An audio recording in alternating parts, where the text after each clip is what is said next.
গোৱালপাৰা জিলাৰ চাপ্লাই ধানবাৰী বজাৰ উন্নয়ন সমিতিৰ উদ্যোগত বিনামূলীয়া স্বাস্থ্য শিবিৰ। গোৱালপাৰা জিলাৰ ধূপধৰা থানাৰ অন্তৰ্গত চাপ্লাই ধানবাৰী বজাৰ উন্নয়ন সমিতিৰ উদ্যোগত মাৰোৱাৰী হস্পিটেলৰ উদ্যোগত এখন বিনামূলীয়া স্বাস্থ্য শিবিৰৰ আয়োজন কৰা হয়।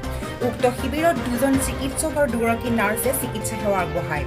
চাপ্লাই ধানবাৰী বজাৰত অনুষ্ঠিত কৰা স্বাস্থ্য শিবিৰত প্ৰায় 500ৰ অধিক স্থানীয় লোকক স্বাস্থ্য পৰীক্ষা কৰাৰ লগতে প্ৰয়োজনীয় ঔষধো প্ৰদান কৰা হয়। উক্ত বিনামূলীয়া স্বাস্থ্য শিবিৰ কাৰ্যসূচী পৰিচালনা কৰে চাপ্লাই ধানবাৰী বজাৰ সমিতিৰ সভাপতি সম্পাদকৰ লগতে বজাৰ উন্নয়ন সমিতিৰ সদস্যবৃন্দই। আপুনি ডাক্তার আছে ফ্রি চিকিৎসা হওয়া আছে। কি পরীক্ষা করলে আপনার? পরীক্ষা আছে মানে সুগারের পরীক্ষা করছে আর জ্বর কিবা না হলে চিকিৎসা করছে আর কি। কেনেকুৱা লাগিছে আজি আপোনাৰ অনুভৱ কেনেকুৱা? ভাল লাগছে।